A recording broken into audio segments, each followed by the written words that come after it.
সম্বন্ধে একটু বলা হয়েছিল সেদিন, যে আমরা যারা এই হোস্ট কমিটি মেম্বার থাকবো তাদের একটা minimum contribution is a must, unless it is an exceptional situation.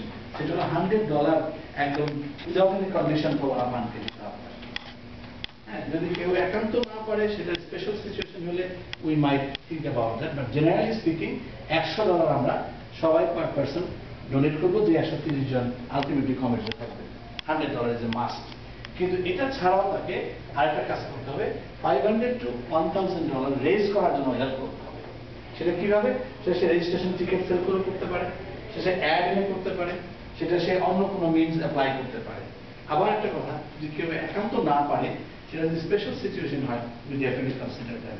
But generally speaking $500 to $1,000 raise করতে হবে ইন জেনারেল। আর এখন কথা আছে, যিনি কনভেনার বা যিনি মেম্বার সেক্রেটারি বা যিনি চেয়ার, এই ধরনের যারা আমরা কাজ করতে দায়িত্ব নিয়েছি, তাদের হয়তো আরেকটু কষ্ট বেশি করতে হবে, যে কোথায় কোথায় অ্যাপ্রোচ করা যায়, আরেকটু রাইজ করা যায় কিনা। কারণ এটা আমি বাজেটে যখন আসবো তখন কথা উঠবে, বা হুদা ভাই প্রথম প্রশ্নই করেছিলেন বাজেট কত।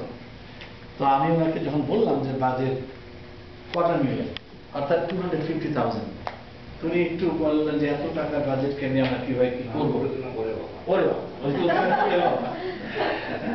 এখন মজার কথা হলো, কিন্তু আমি যদি আরেকটা কথা বলি তাহলে আপনারা আতঙ্কিত না হয়ে পারবেন না। One of our great sponsors,